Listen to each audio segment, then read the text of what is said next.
off on time, and forgive our setup. Those of you that are interested or haven't seen, if you want to scan the QR code with your phone, it's a little interesting deal, is what that does. Sorry, this is not real high tech, but that will take you to this document that lists all of our 2024 departmental accomplishments. It's a kind of a, here's how many calls for service that the police did last year, 24,000, traffic stops, traffic incidents. So I don't need to go through them all because I think that we're here to talk about big picture stuff. The point, and by the way, John Ferry, City Manager, thank you for being here. I always forget that. So, and also before I get going, because I like to get rocking along, we have multiple city councilors and the mayor here, so thank you. So I see Mayor Long in the back. Councilor Cottom is here. Councilor Michael is here. Is that where I'm at on councilors? I will not advocate for any particular candidate, so if there's a candidate here, I'll let them do their thing after it's over. How's that? So, and second, Daniel, who has been preparing this facility for us, want to thank him for getting it ready. Tim, our IT guy, we are live streaming this on our Facebook page for the city as well as the city's YouTube channel. So the number one question I think I'm going to get is what's going on with this hotel and this facility. So why don't I just knock that out of the way real quick. Obviously the hotel and this facility are owned by the same person. The original owner sold it a couple years back. The new owner is an out-of-state investor. The tornado came through, did some damage to both facilities. They got this back up and going. And this is what I've been told by a representative of the owner, that they started to repair the damages on the hotel with an LOI, a notice to go from the insurance adjuster. And then at some point there was some mix-up and underwriting stepped in and said, those things aren't going to be covered. Well, they had already gutted the hotel. And so now it's a very nasty lawsuit, and there's lawyers involved and some bad faith claims and a whole bunch of stuff. So that's the story. That's what's going on with it. Hope they get it worked out. I know they're working through that and try to find some things. Frankly, we need the hotel to be open because we have enough events now that we need the rooms. And so anyway, that's what's going on with it for those that are asking at home or here in the audience. This facility, however, is still operational, is still open, it is available for rent. They are giving very good deals. If you need to have a birthday party, a quinceañera, any sort of gathering, let's help support some local folks and keep that thing up and going. So there we go. Sorry about that. And also, I'd like to welcome my lovely wife and my amazing daughter who just walked in. Emma is home on spring break from OU where she's a sophomore. And I have a son who is a junior here at RSU who turns 21 in 2 days. So anyway, I can't wait to take him for his first beer. Yeah. Anyway, back to this. So this goes through every department we have. Public safety, public works and infrastructure, which is a hefty one. Everything from the expo center. This talks about the number of permits we did, how many tons of trash we hauled out. Power and light, it talks about tornado recovery. It talks about how many line reconductoring. I mean, if there's a stat that we track through a department, that QR code will take you to this document and you can see it is extensive. And they're just highlights. And if you have any questions on that, we'll certainly be happy to go through those on the question and answer session. So we're going to start the slideshow. And so the very first one of these I did, it was kind of the intent is we do a State of the City presentation every year with the chamber. And I feel like not just chamber members should have access to that information, that the community should do this. So the first town hall we did was in 2023. We had every intention of doing town halls last year after we passed the budget in May, but as you know, we got a little sidetracked late May. So we did not schedule town halls. So every 2 years on odd number years, our charter calls for an election of city councilors. And then if there's any other resolutions or questions we want to ask the voters, we can put it on there. There is one more besides the 3 council races. I'm sure we'll get to it, and I'm sure you have plenty of questions over it. So state of the city address, this is how the setup of the city is. These are your 8 city councilors, 2 from each ward and 1 elected mayor from at large. And they're all right there. They're all very good people. They do a great job by you all. So let's start off real quick with some high-level tornado recovery. We all remember what it was like. We all lived through it. It changed this community, but we're coming through stronger, and you all made it a very easy process. As difficult and tumultuous as it was on us, and as taxing as it was, you guys were just amazing through it, so thank you for that. So these are numbers up until we first put this together back in February, and so this is just what we've spent so far. Come on in, Councilor Irwin, thank you for being here. I'm going to call them out when they come in. Just like the rest of us, they work, they have 8 to 5, so whenever they can get there, we love it. So just big picture stuff, $770,000+ electric supplies. That's poles, wire, transformers, guy wires, all of those types of things. About $45,000 in different fuel. Mutual aid, as you recall, we had about 13 partner communities, public power communities that came in. They were paid for that service. So because those cities like us have to pay their people. And so we pay them, and then we hopefully recover that on the back end from FEMA. We'll come back to the big number. $400,000 just in street signs, lamp posts, that type of stuff. FEMA's authorized about, what, $56,000, $58,000 approved for that, Garrett? So we're working through those processes. This $2.5 million, everybody's seen all the clearing of the Dog Creek, what we're doing down off Muskogee. So all that debris that came down in those waterways, those are blue lines on Corps maps and federal maps. If we don't get that out of there come spring, we're going to have some serious flooding issues, and then we're going to have a whole other FEMA issue. So that's kind of the last big part of the clearing of that vegetative debris. $1.99 million, almost $2 million in consulting. That's architects, structural engineers, lawyers, the consultant that we've hired to help recover our costs from FEMA. Multiple professional services that go into that. We track miscellaneous utility expenses. You remember it rained for 3 weeks prior to this.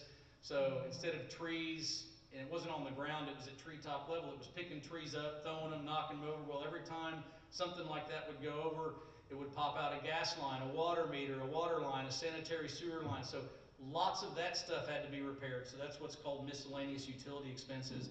So when this was put together, we were at about $15.7 million. This number right here is going to be bigger than that. We can just tell from the debris. What's that $9 million? That's where I'm going right next. This $9.4 million was the initial push, clear, cut, and haul of the 400,000+ cubic yards of vegetative debris and C&D material that we had to pick up in the community and haul away. That's the cost. That was pretty amazing what you guys did. Thank you. From the time that tornado hit at 11:30, by morning, the streets were open. I was very, very proud of our folks, and thank God we had a great relationship with a local contractor who had the machinery and capability. And I called him at 1:30 and I said, we need to mobilize to the expo. We can't get anywhere for search and rescue and life saving. Now our guys were, fire and police were both here, police chief, fire chief were both here. We were doing everything. We had multiple agencies, but when the sun came up, there wasn't a road we couldn't get down. And so we're very grateful for those partnerships. But that was just pushing it out of the way. And of course, all 4 substations were de-energized and it was pitch black. There's not a lot of recovery you can do, so you're just trying to save lives and find people. And so our direction to them was, we don't care what it is in the road, push it out of the way. Utility poles, transformers, cars, whatever, push it out of the way. We got to get in there and we got to save people. That's the cost today. All of that had to be hauled up, chipped / shredded, and then we have to bury it. FEMA won't even let us open it up to the public and say, come and get some wood chips. They have what they call the cradle to grave concept. So its final resting place, not only is it about 10 acres square and 20 feet high now, Garrett, and then we have to go, when we're all said and done, chopping up this next 100,000 cubic yards of material, I got to find 30 inches of soil to put on top of that entire thing. I don't know why, that's their rules. Is there any chance that that can get changed? There's a chance a lot of things are going to get changed right now. But retroactively, I don't. That being said, ladies and gentlemen, we have to front all of that. There is no money from the state or federal government on the front end. We were so very fortunate that through sound fiscal policy and the voters 3 years ago, 2 years ago, allowing us to free up the hospital sale trust fund dollars that were not doing anything productive for us, that we had that money. So I think we're going to spend about 17.5 million when it's all said and done. Now remember, if we get 100% back of what we're eligible for, that's only 75%. So we're going to still have about a $6 million hole that we're never going to see. So those are the challenges when you deal with those. There's a chance to try to get some money from the state, but the state doesn't really have any appropriated dollars. So we're working through some processes. But even at then, it's another 12.5%. And so, great, then we're only in about a $4 million hole. So anyway, we're gonna keep pursuing it, and we had a more productive meeting than normal yesterday with FEMA, thanks to Chief Douglas at Fire, who also operates as our emergency operations manager. So I'm going to come back around for questions, so let me get through everything. But that's what's going on with tornado recovery. We're still in recovery mode. By the way, the power and light that we restored, the distribution system that was completely wiped out and built brand new, that's all great. The problem is there were areas of town where it was we just spliced it back together. We've got a lot of code and compliance work to still do and go back and eliminate splices and do all that stuff. So there's some resiliency things that we have to work towards too. It's a long process. I was able to present 2 weeks ago and attend a severe weather expo in Shawnee, and they just received their final payment 2 weeks prior to that meeting from the 2019 tornado. Wow. Welcome, David. So that's where we're at on tornado stuff. We'll get into some completed capital projects 2024. So one of the things we did this last year was completed the overhaul of the 3 remaining substations. Our substations are very old. The newest one was put in the 90s, and it was an overhauled, rebuilt transformer that was originally manufactured in the 70s. So we went in and we overhauled those substations, rebuilt all of them, tore them down, did some re-shifting of some of the load on substation 2, which is up by Talbert Hill, which was causing us a lot of problem, and spread that load out over the remaining 3 to even that out. We have noticed a significant decrease in outages. There are still blinks, we still have wildlife issues, we still have very old infrastructure, but we're working on it. It's gotten better. I will tell you this, I was at a luncheon yesterday, I got to talk with a counterpart from PSO, who's a dear friend. I said, how's your grid holding up? I said, Friday we had 2 incidents, one for about 18 minutes, one for 20 minutes, and that was it. It wasn't mass whiteouts. Everywhere else in northeast Oklahoma, there's been thousands upon thousands of people without power. The reconductoring of lines, the overhaul of transformers, the overhaul of these things, the things that we're doing, the work out west in the Heritage Hills area with the direct bury underground wire that we had to eliminate, they're making a difference, but they're long, slow processes and they're very expensive. But we did that. We also added SCADA. For those of you who don't know, that's a remote monitoring system. The technology's been around for decades. For some reason, we never put it on there. I don't know why, but we were able to connect every single substation to let us know if there was an issue at the substation that de-energized anything, and it notifies us immediately. We did that at all 4 substations for $100,000. I don't know why it wasn't done sooner, but it was one of my big asks when I first got here 4.5 years ago. Let's make these things happen. The biggest challenge was our infrastructure is so aged and old that technology doesn't communicate with a lot of that stuff. So we had to bring in literally a PhD to design how that would all connect and communicate.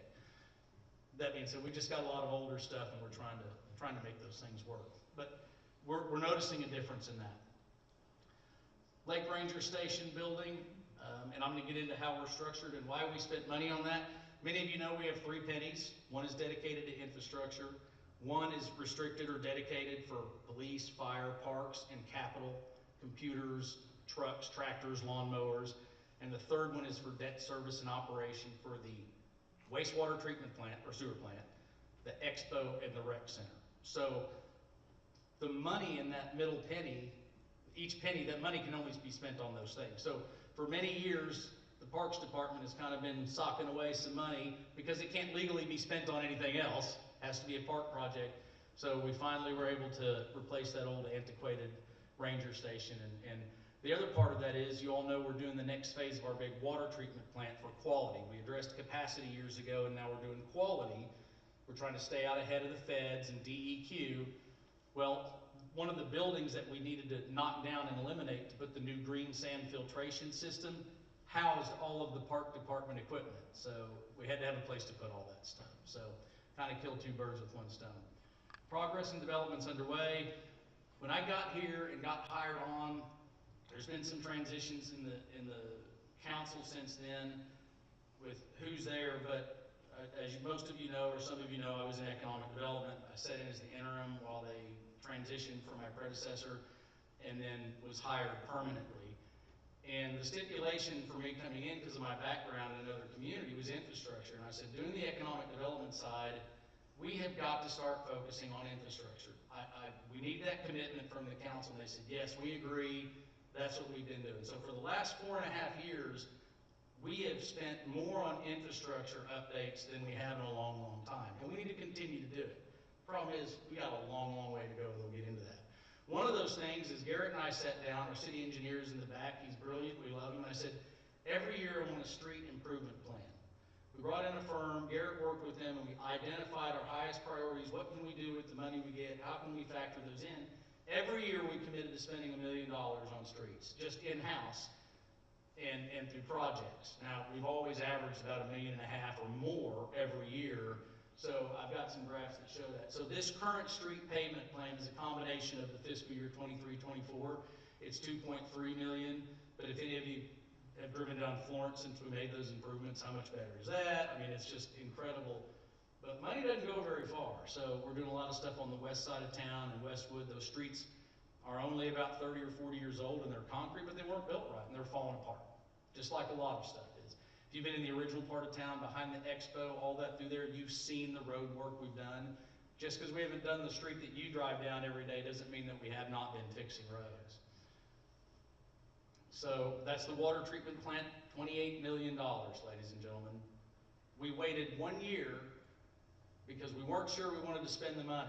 And in that 1 year, with inflation, cost of labor, the economy, it went from $19 million to $28 million. So we're now doing some of the work on the dirt work, some of the plumbing, the decant lines that come out of the existing.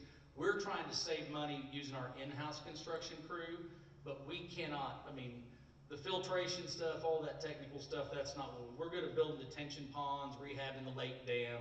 We can't do the high end. So we're trying to save every dollar we can by doing what we can on earthwork. Lowry Road Detention Pond, any of you that have lived here any amount of time know that everything that comes from up that way, behind through Greenbrier, down behind Reesers, all the way through New, has always been an issue, causes flooding.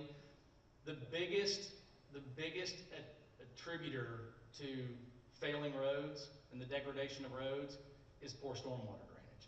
And we got a lot of really poor stormwater issues. This community, over its history, 130 years, has really kind of been piecemealed together when it came to development. They didn't have the same standards that we have now. So there weren't requirements that we put in place and that every new development has to abide by. But those are still our problems, even though they were put in 30, 40, 50, 100 years ago. You all, the citizens, still own those assets, and we have to maintain them. So a lot of that stuff, this is a project that we did in-house. We're almost done with it completely, about $2 million if we would have bid that out. We're very comfortable. It would have been about a $3 to $4 million project, but we did this in-house. It takes us longer because we don't have 25 people out there. We got 4, but they know how to operate equipment. They're very good at what they do, and they're excellent. The engineering team inspects everything. So get that thing wrapped up. That'll help a lot of the issues that we have. But we do have more detention work needs to be done. Utility upgrades, we call it the Heritage Hills area. It's everything on the west side of town. Absolutely horrible. That entire development was put in over there 40, 50 years ago with old direct bury electrical wire. It's rotted over the years. There were 3 phases of it. We were down to the last phase. Had it gone down, we'd have had to go in there. I don't know how many houses are over there, but we would have had to buy a generator for each one. There would have been no physical way to get power to that part of town. So $4.2 million project. Of that, over $2 million of it was electric. We got in there and we're like, my God, these sewer lines are all bellied. They're not working. The water system was in bad shape. We were putting it over there. And we said, instead of coming in here and mobilizing 3 or 4 times over the next 5 to 8 years and tearing everybody's stuff up multiple times, let's get in there and do it all at once. Little did we know that when we would mobilize everybody, that Oklahoma Natural Gas, without showed up the same week and started tearing up everybody's front yards. Also part of this project, the water project, went far beyond just Heritage Hills. We were in College Park. Do you all realize that there was not a single fire hydrant at the VA? There wasn't a single fire hydrant near it or at it. So now there's fire hydrants, because that's the one thing you certainly don't want to be on the news for. A lot of old valves replacement. We had to do some tie-ins down College Park Road. There's stuff in Heritage Hills. There's stuff that was done back in the gated part. So it was a much larger project, but it was important. And I know that Susan Kirtley only wants the fence painted is all she's worried about now. So it was a major project. $4.2 million. We started a year ago. We told everybody it would be a mess for a year. We're right up against a year. They're starting to go in, ONG's wrapping up, and then the contractor will go in and start doing the restoration in people's backyards, putting fences back up and all that stuff. So, highlights of projects in progress. So, after many years of working with ODOT, in May, they were going to let out a project that's about $5.2 million. The city and the county are both going to partner, and we're going to put in $500,000. The county's agreed to put in $500,000. They're going to come in here, mill, do some base repair, and overlay Highway 66 from Flint all the way north to Lowry, and then they're going to go 66 at Will Rogers back to the west up the hill. That's all technically state highway, both those legs. So it's going to get milled, overlaid with fresh asphalt, and restriped. Now they're going to award that. They're going to probably start it in August, and they're going to do the project at night, so we can have traffic as much as we can and roadways open during the day. So we're very thankful for that. As you know, ODOT is working diligently and spending hundreds of millions of dollars in Rogers County. By the way, April 18th, I know you know what the answer to that question is. Found out late Friday, April 18th, there's going to be a ceremony. We're going to open the road. ODOT's opening the Highway 20 extension, April 18th. As you know, the Turnpike interchange just opened last Thursday. So, very excited about that. Frederick Road, had a great conversation about this at lunch today, but Frederick Road is 2 stages. The road is too narrow.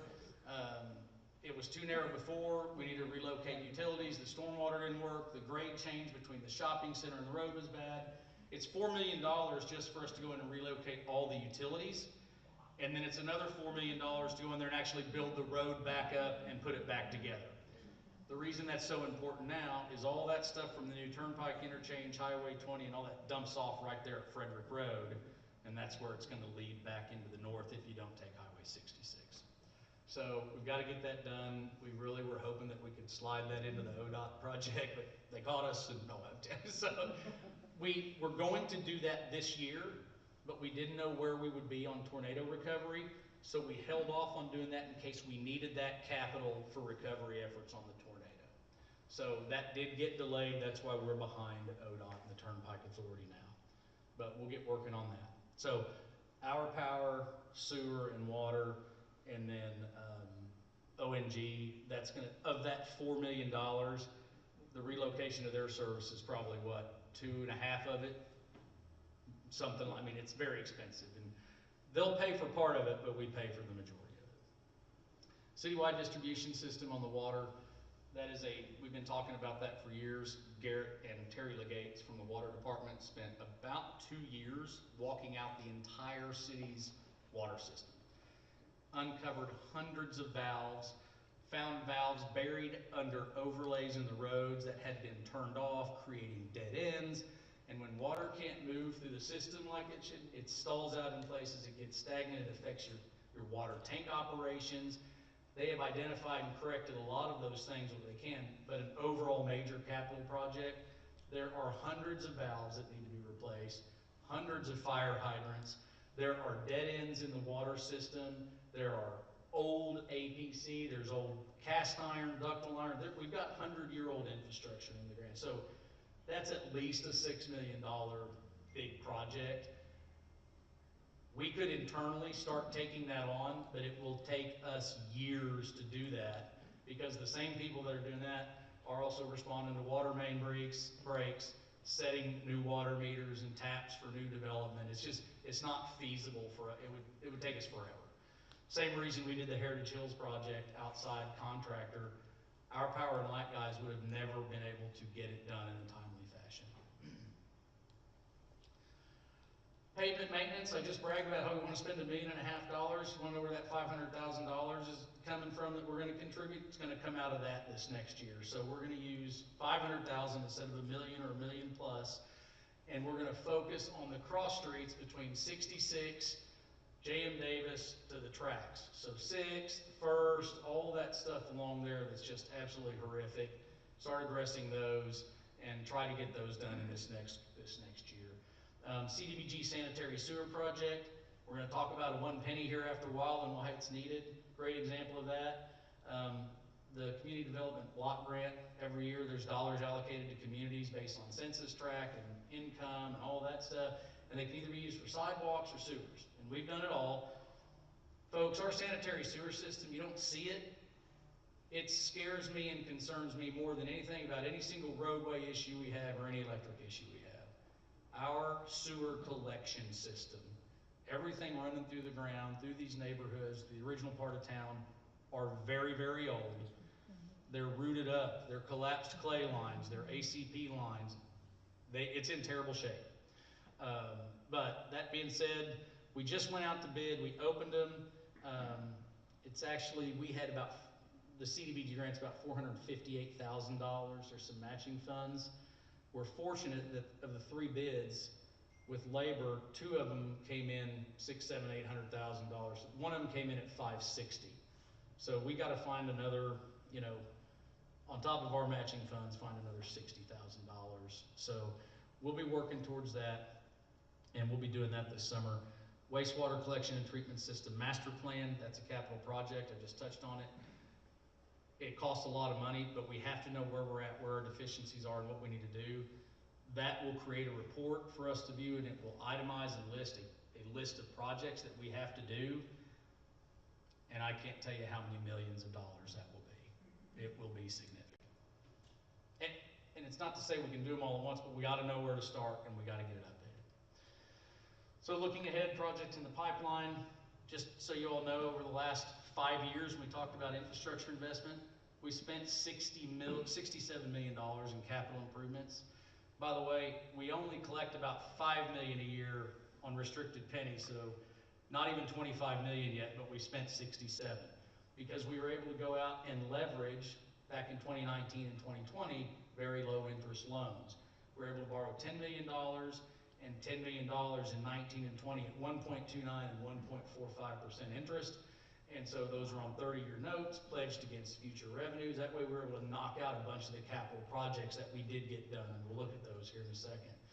So that means out of the general budget allocation, on top of the sales tax that can only be used for that, we also use $17 million. So when people ask, well, where does the money for my utility bills goes?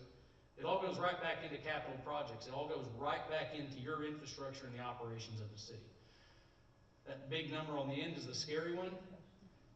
4 years ago, I asked Garrett, I said, get me a big list of all the things that we know we need to do. I'm not saying we can do them all, but things that we know are going to happen over the next 25 years. It was about $200 million 3 years ago. We haven't really added anything to the list, and you can see what's happened. So our current 5-year capital plan right now, with the way we're structured and funded, is going to take us about 17 years just to do the stuff that's on the current 5-year plan. So those long-term, that $387 million I talked about, and look, not all of these are #1 priorities, but they're things that have to be done. This is just stormwater. Total dollar amounts about $40 million. Downtown storm drain rehab, downtown storm drain rebuild, Chambers Terrace, West Wind Court, Davis Storm Drain, Quarles and Workman. All of these things are causing major issues in roadways, and they're hazardous. Street Fund, Fund 11, look at that ridiculous number. Pavement maintenance, 1.5 million over 10 years. Muskogee Avenue from First Street to the south, that's got to be done in 4 phases. There's bridges, there's drainage boxes, that's just 16 million in today's dollars. Number one priority, we've got some design work going on phase 1. Don't know when we'll be able to do it, but we need to have the plans on the shelf and ready to go. Blue Star Drive, that's from Clubhouse all the way to Lake Road. Look at that number. The number one priority on that particular project is the intersection at Sioux and Blue Star. So, anybody want to take a guess at just what, not you counselors that already know, anybody want to take a guess at what just that intersection projected cost is if we started next year? It's $4 million for just the intersection. Buy right of way, relocate utility, tear the roadway, redo the roadbed, all those things to build a 50-year road. So, water fund, you can see we've got a lot of things to do. Raw water intake, everybody see that little thing right in front of the dam? That's where the water's collected. If you've ever been to the lake, I think that was put in, they finished that in about 1932. We started commissioning that, selling water in 1933. They put it there because it's the deepest part of the lake. It's also the worst part of the lake to be in because what else goes to the deepest part of the lake? Every bit of organic material, settling, sediment, all that. So that needs to be moved at some point. That will make us more efficient and reduce our cost on treating water. But to move that, you got to lower the lake level or drain it. You got to do all these things. It's not an inexpensive construction project. So one of those things that but it's not going to take priority over some other infrastructure projects. Anyway, that citywide water and system improvement, of that 10 million, 6 we already talked about. There's other things that need to be done. We need a second high pressure water tower on the south end. Everybody knows where the water tower is down there now. Well, the funny thing is that's what feeds where Atwoods went in. But as that stuff continues to grow to the south and up on top of the hill, that water pressure is the low pressure side. It will not push water up to the top of that hill right above Atwoods for fire suppression or potable water usage. So we'll also, if we get a high pressure water tower on that side of town, will help loop the whole system and allow for a lot of redundancies throughout this system as a whole. Water treatment plant improvements phase 3, long ways off. We have to plan on water for 25, 40, and 50 years down the road because as we grow, we have to think well beyond our own self. And so as the community grows, there will be a need. In 2018, when we commissioned the upgrade, what that did is that went from 4 million gallons a day of treatment capacity to 8.4 million gallons a day. So we can treat up to 8.4 million gallons a day. The quality project that we're doing now, they talked about doing then, but that would have made that a $40 million project. And I think at the time that project was 18 million, Garrett, it was a very expensive project. So anyway, but we've got to be thinking about when your grandkids are working here and playing here and all that stuff. So those are the things again, these are just long-term things that we know we'll have to address. Oologah water line phase, by the way, we draw redundancy and have water capabilities from Oologah. So we have a significant pipeline system that brings us water from Oologah. So if we have an issue with our lake, we can still provide water to the community. And that new high pressure water tower and pump station. Sewer fund, again, the one that I'm the most concerned about. We've got to get our sanitary sewer system, the collection. The treatment plant's in really good shape. We're not up against any capacity issues. We will as we grow. There's some upgrades that will be needed there eventually, but we've got to worry about the collection system. It is not in good shape. You don't think about those things because you never see it. But you don't think about them until your church, your house, everything in your neighborhood backs up, and then, dealing with that. Lift station upgrades, all of those types of things. We have 14 lift stations. I always get the 12 or 14 lift stations. So not everything is gravity feeds to the plant. Gravity lines to certain lift stations, which are big holding tanks, and then we pump that to either another gravity line or to the head of the main plant, because the topography of Claremore is not conducive to everything just free flowing. Anyway, electric fund, that's a big one too. I'm gonna tell you right now, 3 years ago, we made a concerted effort and started budgeting $750,000 a year to clear trees out of the electric right-of-way. I cannot tell you how thankful I am we did that, because some of the hardest hit areas of town we had already been in before last May. And so it could have been and would have been much worse. But I'm so thankful. We're going to continue to do that. We have to stay out ahead of that, because we never know what's going to happen, and it's important, and it's a safety thing.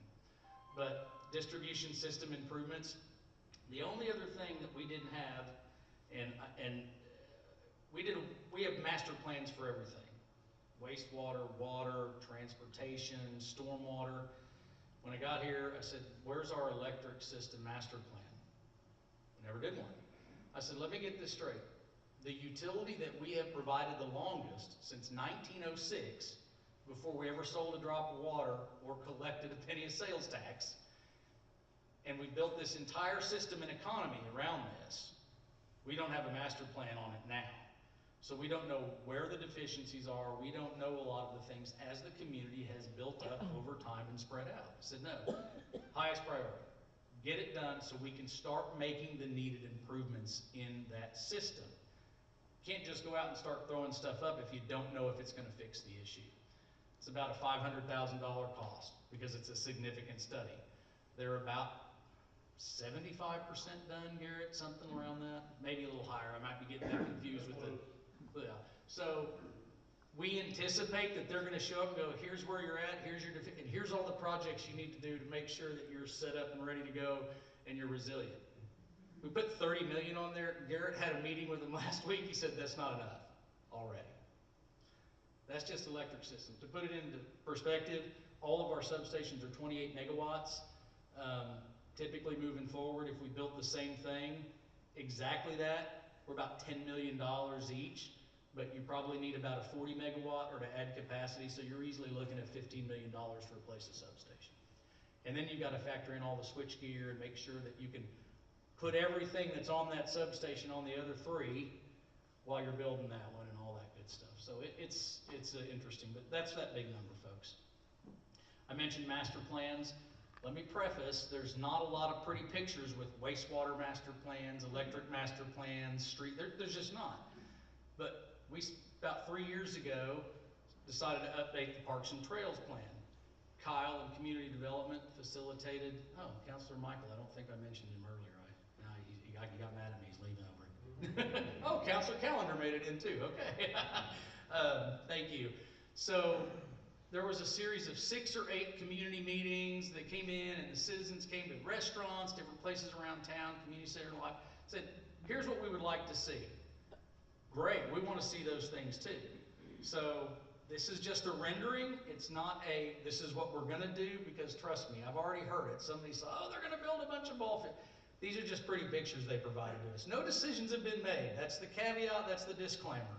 But it's neat to see it. So this right now, that's where the dog park is. So we're actually working with ODOT and received 2 TAP grants to do some trail connectivity from RSU down here, and then also to do some trails from this area, actually, believe it or not, under the rail and under 66 to another part. So trying to get some connectivity using some state and federal dollars. That's just a concept: fishing area, walking trails, some additional practice, softball, pickleball. Everybody's on the pickleball. They want to know when we're going to build more pickleball courts. What we're thinking about, if when we do this, that would actually be over here in this area. The Cherokee Nation is actually building us a restroom facility at the dog park. So they've got a program that they're working with facilities and communities. So anyway, we'll do that. And then so this is the existing soccer complex. This is Powers Park, community centers there. This concept shows adding about 12 fields and a lot of parking, and then maybe some baseball. Again, visited with the baseball folks. They said we don't need additional fields. We know we also didn't need 30 soccer fields. It's just a concept, nothing's in stone. Just to kind of give you an idea of what types of things the community said they would like to see moving forward. And then there they are, just both side by side. We use these because they're pretty and they look neat, and you don't want to see a bunch of pictures of jam-packed sewer lines, I assure you. So one of the things that we did over the last year is internally create a mission, vision, and values. Every employee that works for the city came together, and I said that our task is to develop our internal culture of how we can better serve our community and the citizens, because you are the citizens, you are the customers. Everything that we service, maintain, you all own, like I said earlier. So we need to be better at all of these things. So we decided that our vision was going to be an intentional community demonstrating excellence and service to all. Our mission is very simple. We serve. It's service over self. We're here to serve you. Our values for that are going to be people-focused. We're going to value our employees, our customers, and our community. We believe empowering everyone to succeed by fostering collaboration. You're going to see partnership, collaboration, and infrastructure in a lot of this by providing resources and building trust. The reason that's important is we started 5 years ago and started telling everybody, we're going to do these things and we're going to show you by spending the money and doing them and completing them. And we have. That's building trust, that's building credibility. We haven't been able to do it all because you can see the extensive nature of what's required of us, but we are doing it. You have to give us the opportunity, the time, and the resources to do the things that you tell us you want. And the only way to do that is for us to do those things and show you that we're doing them. Leadership by all. We will act with integrity, honesty, accountability, and deliver outcomes with transparency. Ladies and gentlemen, there is not a single thing that we do that is not public record. Let me caveat that again. You can go to our website and find every single audit going back 12 years, and I know we have hard copies of them all. People always say, well, why do they want to do that, or why do they need to be audited? It is a state law in the state of Oklahoma that every single community has an independent audit performed every single year and file it with the state auditor and inspector. And we do that every single year. Not only that, we bring in an outside treasurer / CPA to make sure that our staff and the auditor reconcile everything appropriately and that we haven't missed any steps, and they do what they call testing. Every grant, every dollar, or certain things, they go in and test. And they go find the receipt, or they go look at the time card, or they look at the vehicle ticket purchase, or they look at the acquisition process for the bulldozer that we made 9 months earlier. That happens every year. Our budget is presented, there is a public hearing. 2 weeks later, it's presented again, and we vote on it in public. Everything we do is available to you, with the exception of proprietary personnel information like addresses and things of that nature. So I just want you guys to know we're a very transparent organization. Under this council and this administration, they insisted on it, and we agree, and that's what we wanted. Economic and community development. We value and create long-term partnerships with a purpose to see positive impacts in infrastructure, labor force, technology, and quality of life for you. Oh my God, sorry. I had the privilege of serving as your economic development person, representative through contract prior to with CETA, which is now called something else. Like I said, we attracted and grew a lot of these industrial partners in the industrial park. If people knew the growth that's been experienced out there in the last 7, 8, 10 years, 5 years, at Baker Hughes, AXH, MST, Pryor, Lufkin, all of these companies that are out there established, jobs, quality jobs mean more rooftops, and they mean more retail opportunities or those quality of life event things that you want. You want a bowling alley, you want an academy, you want a Target, you gotta have the socioeconomic makeup of a community to do those things. And there are metrics that those companies look at. But it all starts with quality jobs, people being able to earn a living. So in order to attract those people that want to provide quality jobs, you got to have sound infrastructure. That is the foundation of which everything we do is roads, water, sewer, electric, and stormwater. We've got to be able to provide that for you all as residential citizens and them as commercial and industrial partners. We want to be a great place to work. It's tough to say when you work for a municipality in Oklahoma because we have a very archaic and antiquated system that requires us to only operate in these lines. And so what can we do is create a culture of curiosity, a culture of feeling empowered, but being held accountable. But we want people to have a professional development opportunity, but also have a work-life balance. We want to create a motivated workplace of opportunity, and we want everybody that works for us to have a sense of pride and fulfillment about what they did on your behalf every day. I do. I'm in my 21st year of public service. It's not for the money, ladies and gentlemen, despite what some people out there might say. It's not for the money, I assure you. And our people have enveloped that approach and that culture, and I love it. Many of them in the room tonight. If you work for the city, thanks for being here. Could you raise your hand? Take a look. These folks every day go to work for less than market pay than the private sector.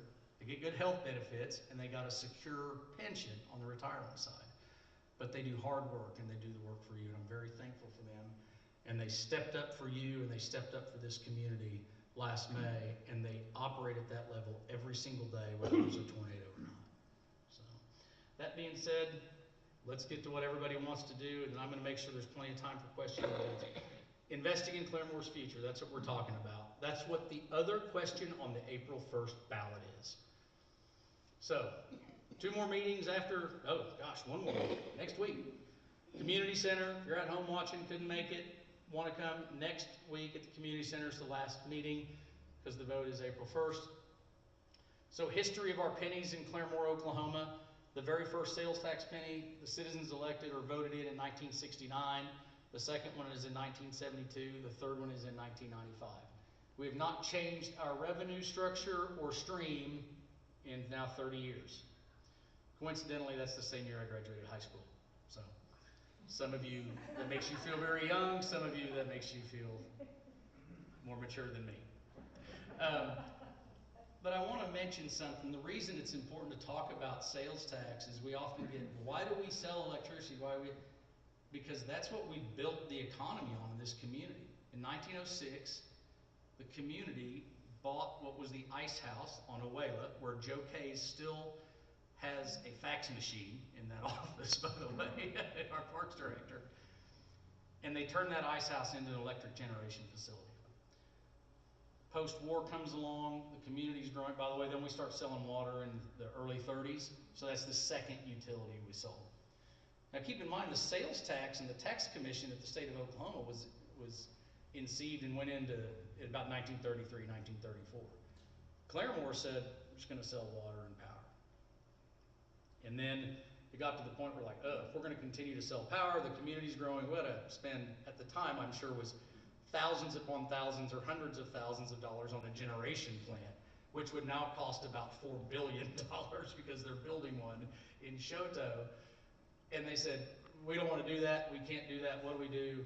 Let's find somebody to provide power, and that's where the partnership with the Grand River Dam Authority started. So that's 77 years ago now that partnership started, 78.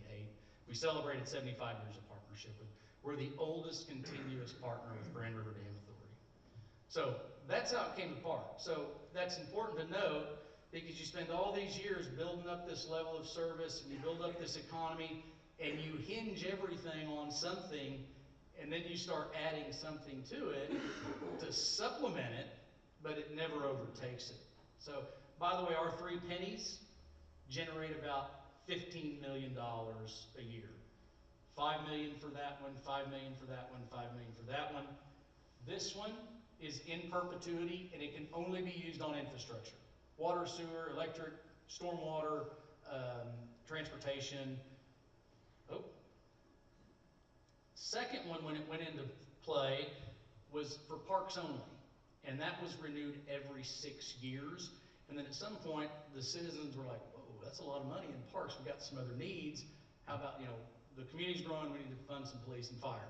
So right now, the way that penny is structured, it's 20% police, 20% fire, 20% parks, and 40% for capital.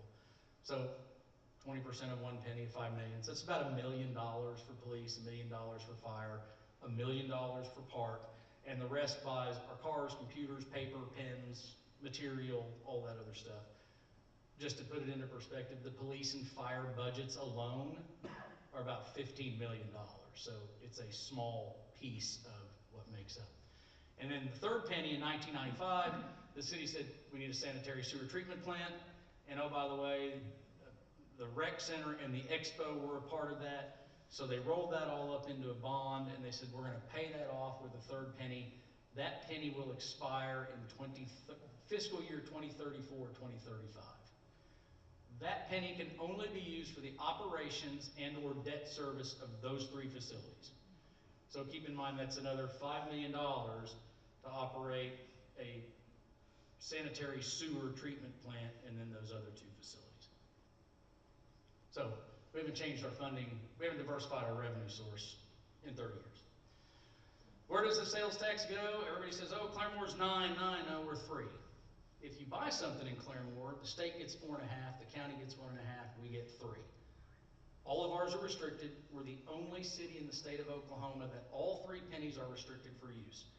There is not one single cent, 1 penny, dollar, that every year the council can decide we need to prioritize something else or add to that. There's no way to do that right now. Now, we have so many projects that we need to do, and recovering from the tornado, we've depleted a lot of those reserves. So oftentimes, we'll take a little bit of the 1 penny for something and say, okay, we're gonna save that, and we're gonna save that for a few years and try to do a big project. Well, that's getting harder and harder to do because the longer we don't do something, the more expensive it gets to do it. So that's where your money goes right now. We only get this. Everyone around us is 3.754, 4.5, 3.83 local sales tax. We see none of this at all. So the reason that's important, here's how taxes are spent in the state of Oklahoma. The state gets all that, counties get all that, public schools get all that, and here we are down here. And guess what we're doing every single day? What we do affects your life every day. Your water, your trash, your roads, your sewer. While we all monitor and pay attention to what happens at the state capitol and at the U.S. Capitol, at the end of the day, nothing they do determines whether or not our trash guy got to your house on Tuesday or if you missed it. You're calling us. We've got to do all that with this. And by the way, that's a constitutional thing in the state of Oklahoma. The state of Oklahoma, through its constitution and statutes, says cities, you only get that, or you can have enterprise funds / sell utilities. That's what all cities do. There is no other alternative funding for the operations of cities in the state of Oklahoma. We're not doing it because we're really good or efficient at it. It's archaic, it's antiquated. Most other states have multiple forms. Just around us alone, all of these other states have a sales tax rate at or higher than ours for their local, plus their cities get a little piece of their property taxes. And Missouri, those crazy coots up there, those cities, Kansas City and St. Louis, actually have city income taxes. Could you imagine if we, hey council, let's take a vote of the people, let's have a local income tax, which is technically right now allowed by Oklahoma statute. Nobody does it because they know the pitchforks and torches would show up and that would be the end of it. We don't want to pay the feds income tax, much less. So that's just a history of how we're structured and why we're at where we're at today. So that's why we're doing this Invest in Claremore. We're asking the voters, you have a decision to make on April 1st. Do you want to add a penny so we can turn around and have the flexibility and the mobility to focus on priorities as they come up and leverage those funds to do more projects at once, whether through revenue bonds or something along those lines? We're not here to say, go do it. We're here to tell you that we need it, and we're trying to educate everybody about it, but it's the voters' decision. Oklahoma states that the only way a tax can be implemented or increased is by vote of the people. That's it. So let me clarify one other thing and say this before we start questions and answers. It was asked of us, what happens if this doesn't pass? Where does that gap come from? The answer is, there is only one other legal method, and that's through utility rates. I'm not saying that's what will happen. I'm not saying that's what we'll do. The council's not having that conversation. But that's the answer to the question. What's the only other way? With a sales tax, the 120,000+ people that shop in Claremore, and we have the data that shows POS, tracking, all that stuff, point of sale, by the way, that's what that means. We know who shops here.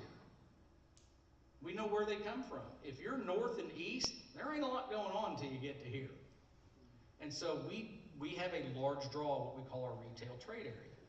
So we'd rather divide that cost up amongst all those folks than in the future at some point go, we have no other choice now, we have to look at utility rates and put it on the backs of the 12,800 utility customers that we have. That's the answer. Nobody's saying that's going to happen next year, 2 years, 3 years, but I will tell you that if we don't change how we do business, and the cost of everything continues to rise, which it does, asphalt, concrete, gasoline, PVC pipe, everything that we spend money on has gone up exponentially over the last 10 years. There will come a decision where a council, whoever's on it, will have a decision to make. We either raise utility rates, we ask the voters again, or we substantially reduce services and we stop fixing stuff. We don't like that answer, ladies and gentlemen. We hate it. But that's all the law allows us to currently do. We have legislators in this area who understand our plight, they know, and they agree. Our state rep was on the city council. He knows this is an antiquated, terrible way to do things, but he's one voice down there. And there's not a lot of political will, even though every city in town, through OML, CTAG, all of these organizations that advocate for municipalities are saying, it's not sustainable. The state's saying, go out and attract business, get jobs. We don't have any money to improve water lines and sewer lines. So I just think that's important for you all to know. It's just one of the many things that we get asked all the time. That's the why. It's not what anybody wants, but that's what the Constitution and statutes say we have to do. So I've got a bunch of stuff up here. I want to make sure you have plenty of time for questions. I do want to make sure that you all know that I have a litany of maps because we go, well, what have you all been doing? Just real quick, 2020 through now, we spent $11.883 million on streets. And these are all available at the link, I want you all to know. But these are completed as part of the pavement maintenance, completed as part of a capital as a large project, not completed and part of a future. So you can see everything in green and orange, we spent $11.8 million on in the last 5 years. You can see how much more we have to do. It's all in red and purple. Okay? That's just the streets. And that's what we've actually spent, awarded out, private contractors, in-house, everything that we can do to get it done. Same thing, we've got a map for each of these. There's streets, there's water, there's the electric. Everybody asked about that. Last 5 years, $8.5 million on all these different projects. This doesn't include any of the tornado cleanup or anything. By the way, the tornado was 140 transformers, 330 poles, 65,000 linear feet of wire. That doesn't include the guy wires and the pad mounts and a bunch of other stuff. That's just an interesting stat out there. So we spent, and by the way, $8.5 million isn't enough, ladies and gentlemen, but it's what we have. So, and we need to do more. We do. Same thing on your water, your wastewater, your stormwater. We have all that. And then the other question I just showed us. This is how frugal I am. Everybody says you have the highest electric rates, GRDA in the state. Also not true, just so we know. So what we did is we went through our fellow GRDA customers, we went through and took their monthly customer charge and admin charge, which is right here. We're right here at $18. And then we took their cost per kilowatt hour. We're at 10.675 cents a kilowatt hour. 5 years ago, we did a cost of service study right before I came in, and they lowered that from 11.11 cents a kilowatt hour, and they adjusted that customer charge from $13 to $18. So that's where we stand on price per kilowatt hour. And oh, by the way, there's our sales tax rate compared to our fellow GRDA customers. Now, you get into some Coffeyville, Kansas, and Siloam Springs. Is there a way you can zoom in a little bit? Maybe. It's just really hard to see it from the human eye. slide this over. His daughter might be hip and There we go. So anyway, there's the sales tax rate. Arkansas, Kansas, they get property taxes. And then you look at prior, people go, well, prior, Tahlequah, Cushing, Stillwell, they're so low. They do a direct pass-through of the actual PCA that GRDA sends through, which might be 5 or 6 cents. So that takes them from 7.4 up to, it could be 12, 13 cents. We had, off that rate study, a bit of our PCA factored into the 10.67. Most people do. So if GRDA comes in and says, your PCA is, or your bill was this, and we go, okay, well, this is what we charged last month, this is what they charged us, because the reconciliation from the market to them to us is about 60 days.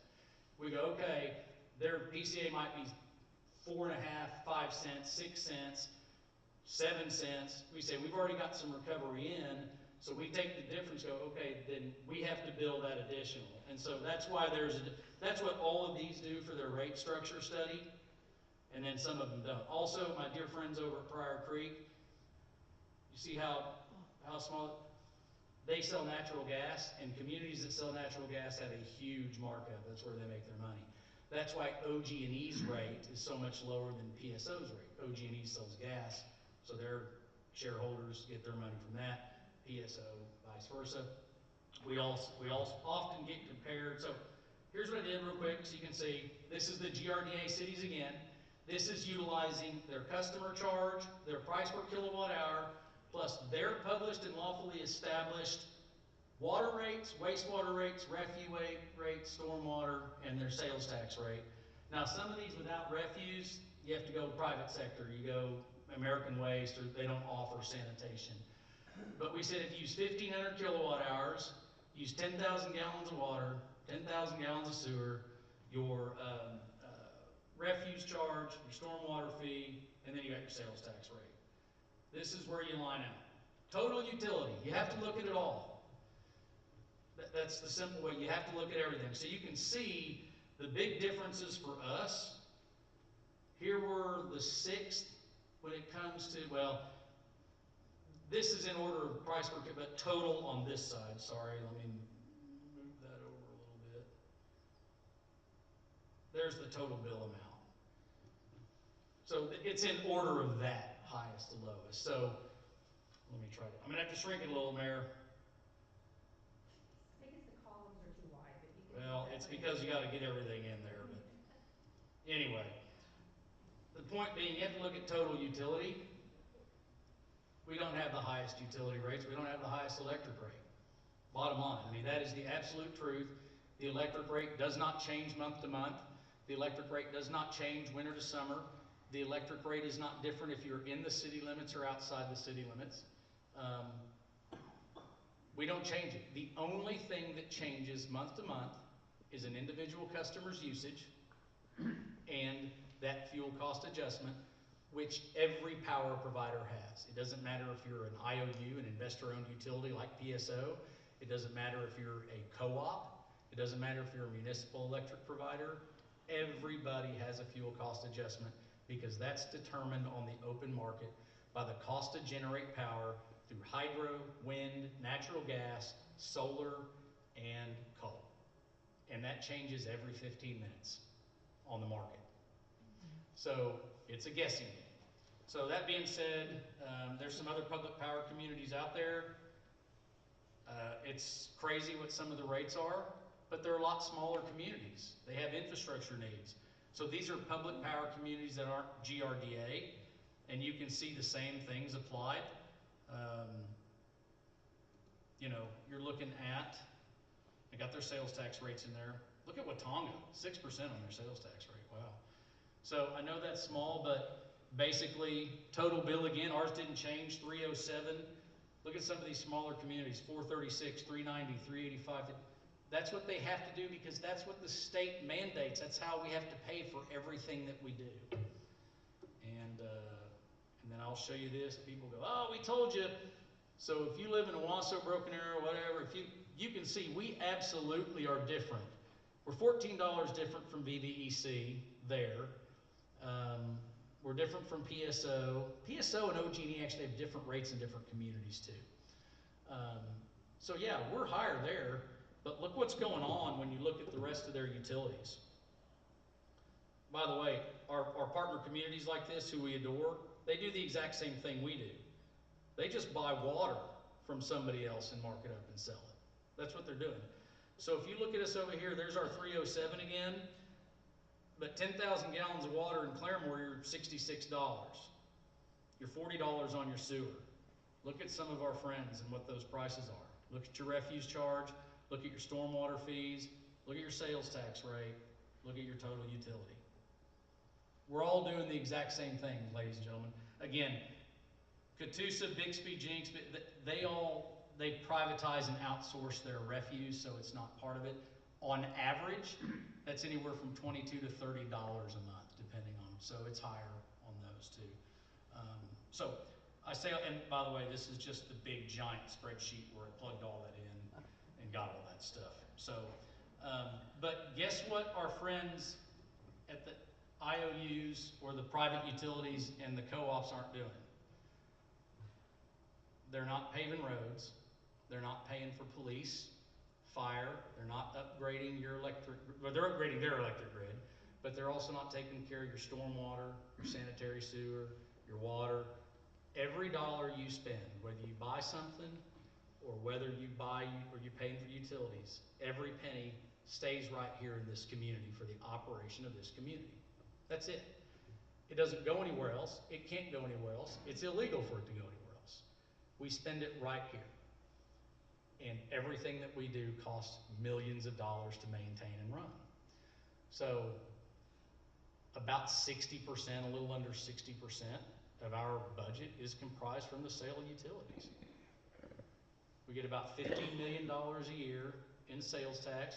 Then there's use tax. So if you buy something online and it ships to your house, you pay the sales tax on the situs of where that taxable good ends. So now, all transparency, the use tax is not restricted. So that $2.2 million are things that we can go, okay, electric, police, fire, water, that is not part of the restricted. But your use tax rate is the exact same as your sales tax rate. So in 2018, the Supreme Court said, if you buy something from Amazon and it's shipped to Claremore, Oklahoma, they're going to charge you like you would at the store. Amazon is now required to remit that sales tax to the state of Oklahoma's tax commission, just like a local vendor does, and the tax commission then every month disperses money to the county or to the city or to their own coffers. Questions? Anything and everything. Will the use tax rate increase if this passes? If the council so voted. Typically, a use tax does not have to go to a vote of the people. A use tax is allowed to be elevated to the same rate as your sales tax. So it's not tied to it? It is not, well, it It's can't be by higher. vote of the council. Yeah, it cannot be higher than your sales tax rate. Okay. Yeah. Yes?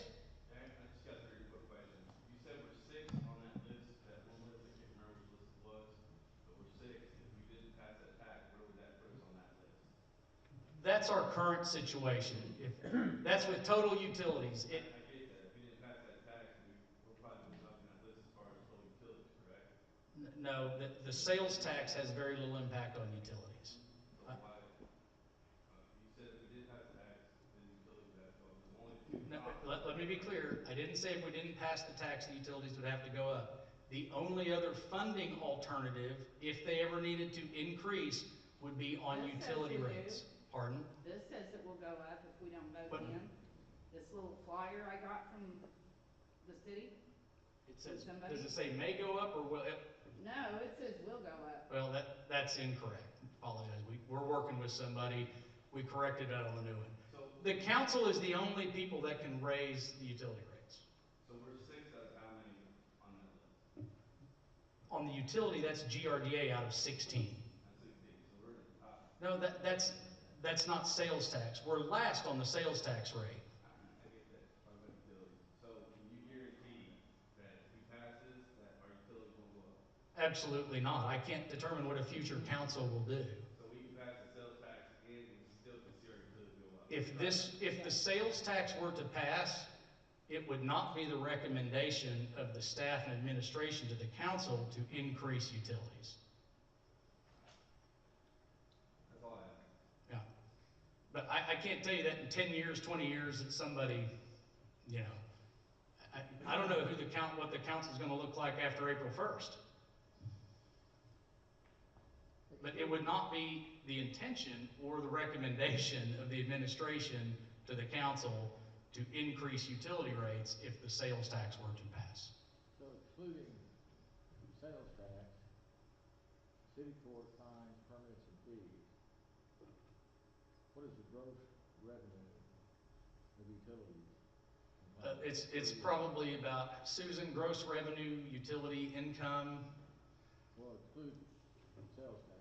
Well, yeah, I can just pull up the budget. Exclude city court fines, permits, and fees. Yeah, that's not enough to make it. I mean, courts, fines, fees, about 60%, a little under 60. Let me see if I'm connected here.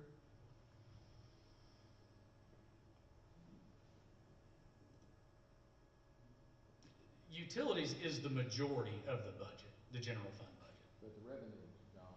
Yeah. Well, revenues for the sale of electric are one thing. Well, I'm getting to a point. Yeah. Whatever it comes up to, and the increase the utilities 5%, what kind of number would that be as far as extra revenue to the city of Claremore as opposed to the $5 million for the $4 Oh, million? I mean, the utility rates, it would depend on, if you're trying to increase the utility rates to match what the sales tax would be, No, I'm just asking, if somebody doesn't, if we don't pass the fourth penny, okay? then there's gonna be an increase, and it could be, sorry, Yeah, if the council elected an increase in utilities. So, just to get an idea of how much money would a 5% increase get? Oh, I think is what they would, we haven't thought about it that much because it's not something we want to do. I think that we would probably at that point commission a cost of service study to basically have, to go in with the finance team and bond counsel and go, what is it we have to do to maintain the level of service? I don't know what that number would be, Ray, to be honest with you. Here's what I will tell you, because I should have touched on this a little earlier, that sorry, I've lost my train of thought on that. On council, got to walk myself back there. We looked at if this didn't pass, and we said, okay, well, what does it look like to get that $5 million through utilities? We did look at that, which I don't want to do. It was $1 increase on the water, $1 on the sewer. Refuse would have gone to 20 something. Electric was going to, because it's about volume, would have gone from 10.67 to like 12.1 cents a kilowatt hour. Well, an increase on the revenue doesn't necessitate an increase on the cost.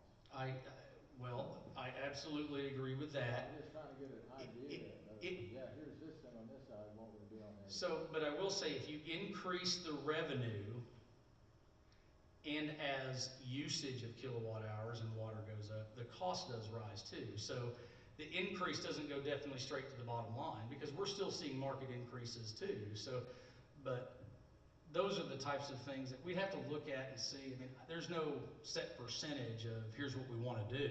But I mean, 1%, whatever the number would be, 1%, 2%, I just threw out 5%. There's no intention to go out and spend a bunch of unneeded money on stuff if we get a revenue increase.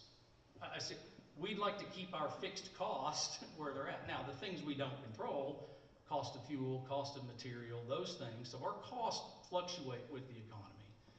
But, I mean, if that's, I mean, cost of healthcare, I mean, our healthcare costs is ridiculous. Sales tax fluctuates with the economy also. Well, and that's why it's a terrible funding source for states. That's what I tell Oklahoma. You're asking municipalities to make long-term decisions on one of the most volatile forms of revenue there is. Remember 2008, 2009, remember the big scare before COVID, tanked. Well then, unfortunately the US government decided to print a bunch of money they didn't have and falsely inflated the fiat, and that caused a lot of problems too. But our intention is to keep our cost relatively similar. And by the way, just from my standpoint, from what we've been told here today, which you've explained, I mean, I'd rather see sales tax go up and utilities go up. But I did wanna know sort of what would be the offsetting result in an increase of utilities.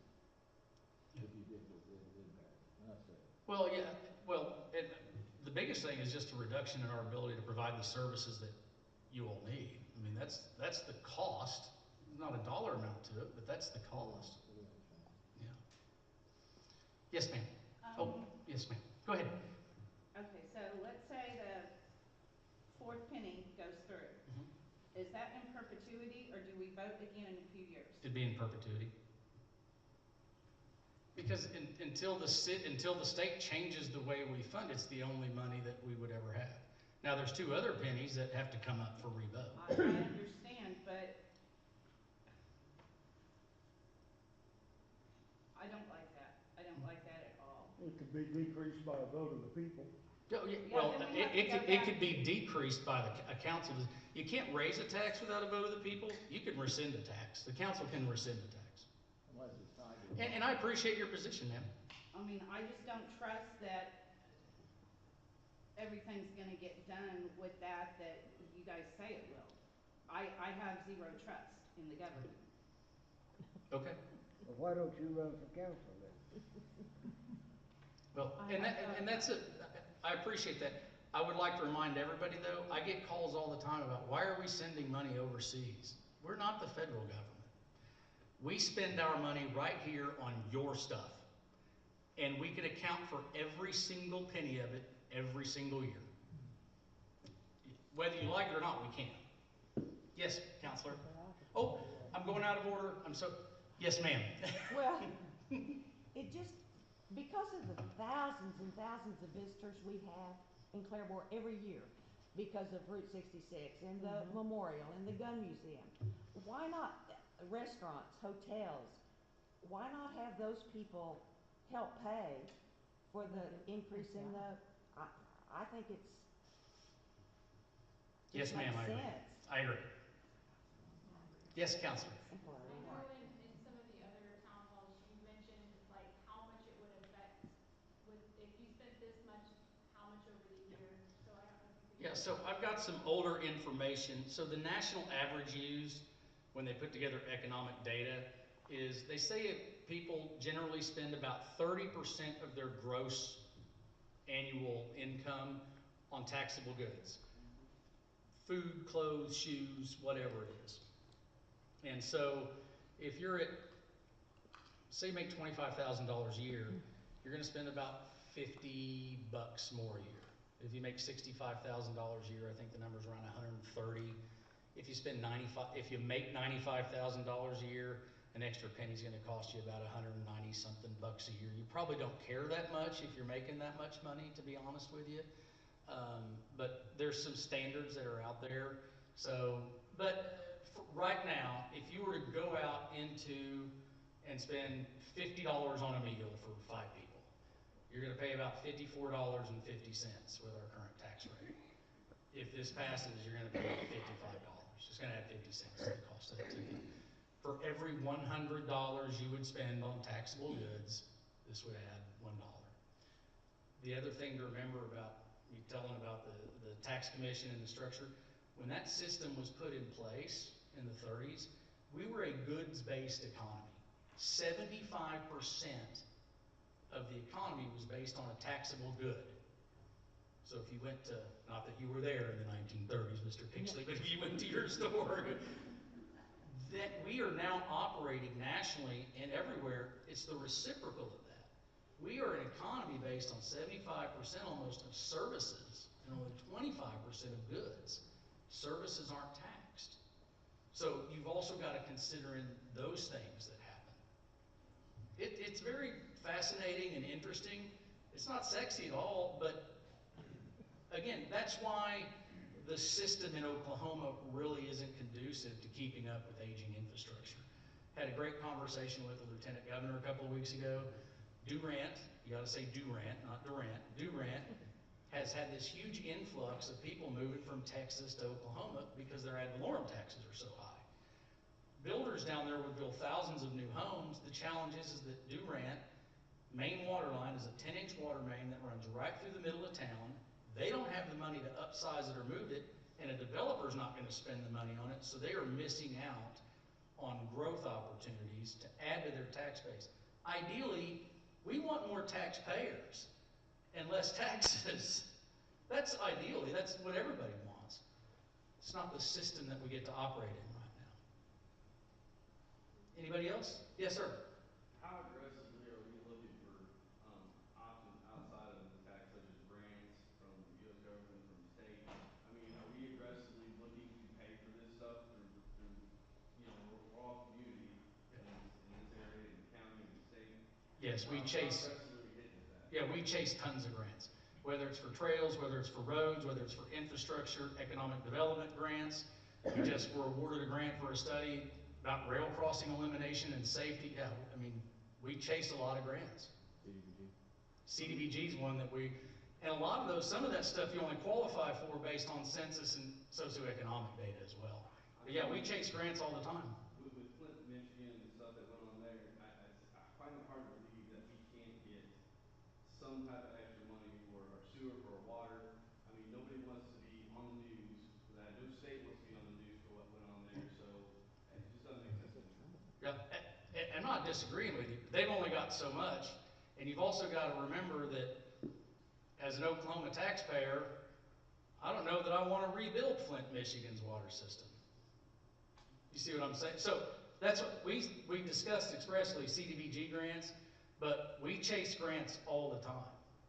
But it's a competitive market, very competitive, and it's based on needs, and it's also based a lot of times on matching fund availability. No, grants aren't guaranteed. So every year you've got to find another grant, a new grant. Yeah. And you've got the federal government cutting everything they possibly can.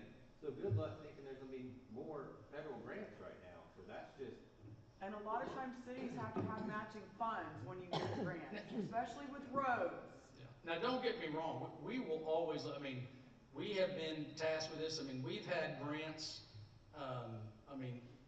Oklahoma Natural Gas. We needed to extend gas line up to the north part of the community because that's on them. But we also needed to add capacity at the industrial park. Maggie Froman Knight did a great job of getting Claremore specifically named in a state appropriation bill. And they said, look, that's going to be a $5.9 million project. And they said, we'll fund you at 4.9, but you got to come up with $1 million. That's the magic. If we can come up with that, we'll do that all day long. But $1 million is $1 million. And keep in mind, we also just spent $17 million, or will spend over $17 million, and we'll only get maybe 75% of that back too. Yes, sir. John, you touched on, we purchase electricity from GRDA, then resell it. It goes as a revenue source for us, but there is a shortfall in our ability to fund these projects, and then we're not putting back into our electric infrastructure. I think we have to help people understand why there is a shortfall and why we're asking for this cash. We are absolutely not reinvesting enough back into the electric grid. This community, however many decades ago, decided that from the sale of electricity, those revenues, and of course, you got to buy that electricity from GRDA. They don't just give it to you. So with what's left over, they said, we're going to start transferring out of that, because it's an enterprise fund, 9.95, so about $10 million every year, to go into the general fund so we can do these other projects. So that leaves very little money left to fund the power and light department and these big capital projects that are needed. And while we would like to magically say, we're not going to do that anymore, you provide yourself with a huge deficit. Had the opportunity yesterday to sit through a lunch with Senator Langford. Somebody said, why don't we get it? By the way, we do have a balanced budget. It's required by law every year, just like the state is. The city is too. But when you get so accustomed to operating a certain way, it takes years and decades to undo it. And if we're going to take those funds away from the general fund through the sale of electricity, we still have obligations to you all. We got to make up that revenue somewhere. I mean, that's the bottom line. And so when I talk to my fellow city managers, people that run communities, and we talk about electric revenue, I go, we don't put enough of ours back into the system. We put about 4 million back in, but we need to be putting more. It's not enough. I mean, it's $100,000 a mile to reconduct our 3-phase power line. Substation is $7.5, $10 million, $15 million, depending on how big. Yes, Counselor? Basically, when we have, if we get this extra penny, what we're also saying too is that, like, we have to pledge some of that to be able to do these projects, and we can't use the electric really to do that. Isn't that kind of what you were trying to say too? Or is it just because of the? Well, if the council decided to chase another low interest revenue note to get the capital all at once to do a couple of the big projects, then we would probably have to pledge additional electric revenue, utilities, or some of this to, because it's like anything, you go to take out a $10 million loan, they're gonna go, how are you gonna pay for that over the next 30 years? Yeah. So we would have to say, well, we're going to designate and pledge a certain amount of whatever revenue to that. And that's why we want it, like, not allocated to something. Well, yeah, but there also may be a point in the future where it's like, oh, this is a priority, or something happened and something broke and it doesn't fit in one of those. I mean, all sorts of things could, yes. You all will have those decisions. Now, our job is to do the research, find out what the best process is moving forward. We've got to continue to invest in our infrastructure. That's the bottom line. But I'll tell you right now, we need to put some money back in the bank, because God forbid another tornado come through here. Guess what we don't have sitting in the bank right now? I don't have $15 million sitting over there to recover. It literally, and Chelsea can tell you this, keeps me up at night now. I know we'll get through it. I don't ever want you all to have to go through that again. I'm curious how many people have come to your meetings? This is great turnout. 2 years ago, this really is. 2 years ago, we did 6 meetings, and aggregately we had 20 people show up. And we publicized it.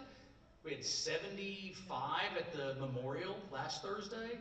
Probably had about 30 or so at the community center. And then of course, there's some council and some employees, but they have just as much stake in this. They live here. They grew up here. They're kids. They're your neighbors. Your counselors, your neighbors. So those out there in fake book land that like to say a lot of, quit telling people and saying that your counselors and your city employees are padding their pockets with your utility bills, because they're not, and we're not. I'm happy to give back my $100 a month. You'll give that up? Yes, ma'am. Yes, just for clarity, back to the question of will visitors help us pay on if, and as I understand it, and I may be wrong, if it raises it and it's 4 cents, a visitor comes to town and they buy food or they go to a restaurant, they're paying. Absolutely. So the visitors are helping us. That's the majority of our sales taxpayers now, are people that don't live here. No. That's why we want them to pay for this. We're a popular, Very see popular. this town. It's out of necessity, because there's nothing else until you get another 15 miles west. Yes, sir. Are we taxing hotels? Yes. Oh yeah, there's a hotel motel tax, and so that's only for whoever stays there pays a hotel. Yeah. I think it's a 5%. It's a whole separate, but that revenue too is generated and typically goes back towards the operations at CVB convention of it. But yes, there is a hotel motel tax. It's not a lot of money. It puts out all the old antiquated print flyers and all the spots that, take up dust in the restways and visitor info booths. So, but yeah, we do have one. That's why I would like to get that one back open, especially with the influx of the car show and as much as. Huge run next month, huge run. Yeah, Huge. so. Yes. Yes, Mr. Aiken. Is there any thought or direction from council or from you on the fourth penny to bond it, That's what we were just discussing. Potentially pledge that against a big bond. what's the direction right now? We see if it passes and see what our needs are. I'll be honest with you, streets and electric, the sanitary sewer we just gotta prioritize those. I can tell you right now, the biggest priority projects we have from infrastructure, Frederick Road, Sioux and Blue Star, from a street and a transportation standpoint, we've got to get those things, and we want to continue to fund that. From the sanitary sewer side, it's really the collection system as a whole. But we would have those conversations if it passes, and that would be a decision that the council would make. I would take a look at that. I also am going to be very honest with you. We need to rebuild some of the reserves that we had for those emergencies. You're gonna have $5 million a year coming in. It would look like it would be bonding that. Yeah, we could.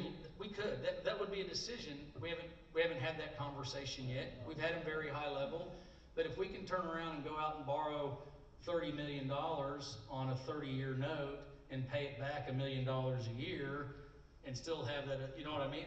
Those are the things, when you get that influx of cash, it's just gonna depend on what the interest rate is and all that other stuff. And on your street projects, I couldn't read where it was mentioned if it was, between North Haven and South Haven on Country, or Clubhouse? Is that a project? Well, so the phase 2 of that from Country Club down to King, Yes. for Flint, yeah, that's on the project list too. We're actually in the process of acquiring right-of-way. The county's acquiring right-of-way on their side, and we'll start acquiring right-of-way on our side. Okay, and you're saying to King. Flint. But we've improved that road from 80 or 20. We've gone from 20 to Country Club. So we've gone the 1 mile, and now the second phase would be to go from Country Club south to Flint. And I'm talking North Haven to Highway 20. North Haven to Highway 20. D8 Oh, yeah, okay, I'm sorry. That's already improved. That's improved. Oh, yeah. Yeah, that's the first phase. Yeah. Yeah. Now, we do have a project from Casey's to Blue Star that we need to do. Well, there we go. Clubhouse is what, sorry, yeah. Yes, from Casey's going north to Blue Star, yes, that's on a project list as well. Yeah. That's one of those situations where those bar ditches, that drainage, and that's causing some, Garrett spent a lot of time out there. Any other questions? One thing I've noticed, my wife and I moved down here in 2016. I grew up in Wisconsin and then moved to Illinois after I got remarried. We moved down here in 16, and I love being in Claremore. It's a good time. I don't much care for Oklahoma's weather, but that's neither here nor there. Is it now colder than Wisconsin? Is that what's happening? I'd rather have the cold than the tornadoes. But the thing too, like, the way they cleaned that whole mess up, that was unbelievable to me. We don't have that. I mean, down here we got fire, tornado, and hot seasons. We don't have spring, winter, fall, summer like we do up there. But my point is that I was born in a generation in 1959, and prior, there was outhouses in our town that I grew up in. They weren't being used because the infrastructure got implemented mostly all over the United States after World War II, if I ain't mistaken, and that has never been upgraded to a complete overhaul. The whole United States is in this system. We're all in the same boat. But we got to do something in order to make it, at least get on the road, the path to make it right. And I think we are. I ain't one for paying taxes and stuff, but we get what we got. When I worked in Illinois and lived in Wisconsin, my income tax a week was $50 because I lived in Wisconsin and worked in Illinois. They have an agreement where you don't pay the tax where you work. Illinois and Iowa have it. Wisconsin and Iowa don't get along, so they never have it. But when I moved to Illinois, that tax went to $15 a week. I'm like, holy cow, how much money did I waste in Wisconsin? And I love Wisconsin. But since then, Illinois is now caught up to the rest. And it was pretty intriguing to me what you showed on that, the whole United States, and Oklahoma, the only one that states run on sales tax. Is that what that said? We are the only state that rely only on sales tax. How does that work? It doesn't. And if I could change it with a snap of the finger, I would, and we wouldn't be having a conversation about the need for a fourth penny. Well, it's kind of like this lady said here about these companies in this town, make them pay some tax or something, and you said you agreed? How is that? Everybody, whether you're operating, I mean, the companies pay taxes. Visitors. Visitors is what Oh, she said. visitors, We okay. get thousands and thousands every year. She's saying, so visitors would pay the lion's share of an increase in sales tax. They pay the lion's share of sales tax now. And so that's what you're looking for. You're looking, hey, these are folks that when they're in town, God forbid they need our services, emergency service, but they're utilizing our roads, they're utilizing our transportation. I'm not real intelligent with the government's actions and stuff, but you said the state of our 9-cent sales tax, they get 4.5 cents. They get 4.5 of it. How come we don't get that back when the tornado comes through or something? Well, trust me, great question. Don't get me started on FEMA and the state. That's a whole nother town hall meeting. Bill Hill. Oh my gosh.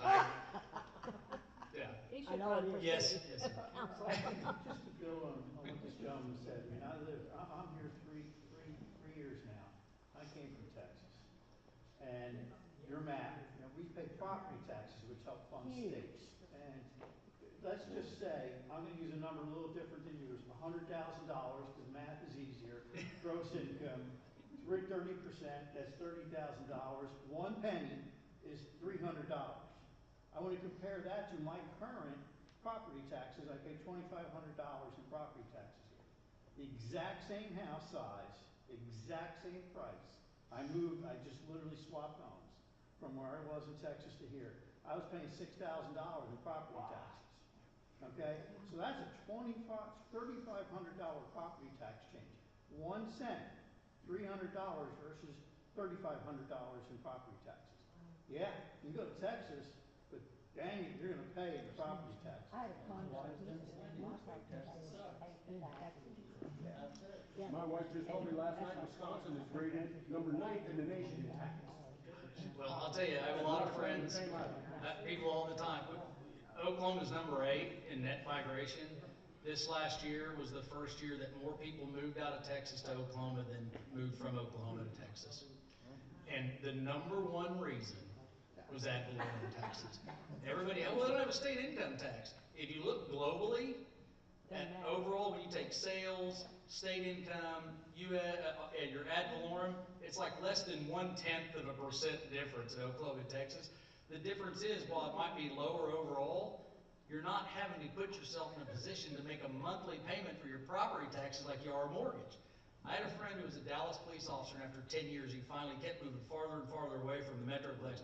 He finally just retired at 10 years and came back to Oklahoma. He was paying like $3,000 a month on his ad valorem. It's crazy. Just to make that mine a little further, I did live in Chicago for 26 years. So Texas was a bargain. And they have income tax, they have property taxes. I was paying $16,000 a year in property taxes back 10 years ago. Wow. Yeah, we don't get them here. The only way a city ever has access to a property tax, there's 2 ways. Sinking fund, like a judgment against the city.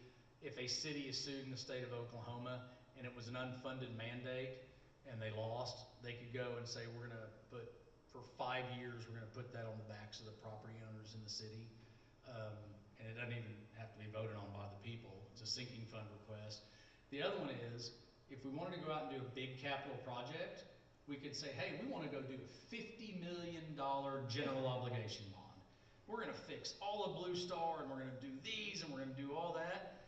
You could vote to pay for that over a period of years on your property taxes. Assessment.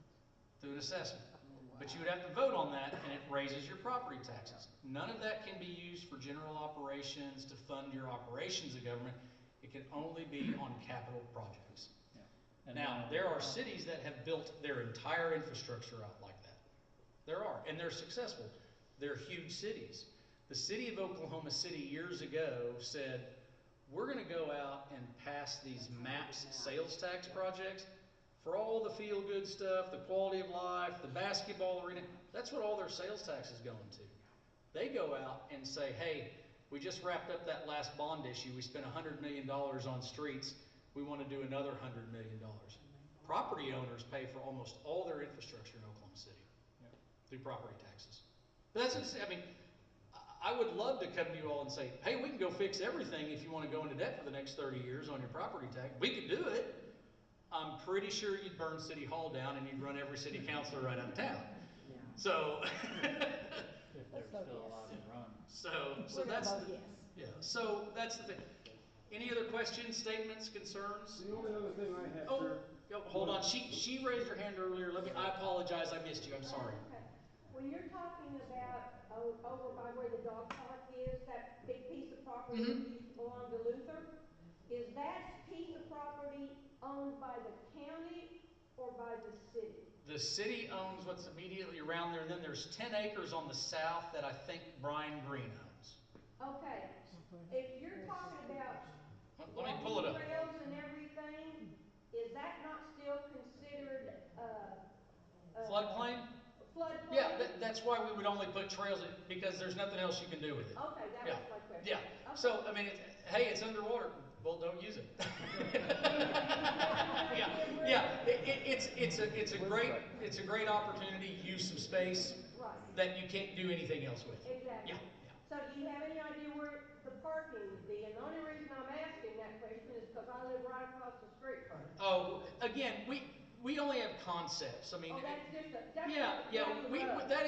that's them going, hey, here's a pretty picture to look at. None of that stuff we would change that if we ever did anything. Okay. If we ever did anything, but we would have to put some parking somewhere. Okay. This pickleball thing is getting out of hand. I get beat up about pickleball courts every day of the week. Yeah, So. okay, thank you. Real quick, if there's no other questions, thank you for coming here tonight. Thanks for watching at home. I apologize for how long of your life I've taken. This is informational only. If you support this, if you understand what we need to do, please tell your folks to come to another meeting. If you have questions, call me, email me, citymanager@claremore.com. We have one more meeting next Thursday. If you support this, tell your friends, try to educate, help us out. If you have questions, get a hold of me. But whatever you do, show up and vote. We have 3 very important councilor seats on the ballot, and this question. And so at the end of the day, we're here to serve you all, and whatever decisions you all make, we're still going to continue to go. Just keep in mind, it might take us a lot longer, and eventually actually cost us a lot more money, because the longer we don't do stuff, the higher the cost goes. God bless you all. Have a great, safe night. Thank you.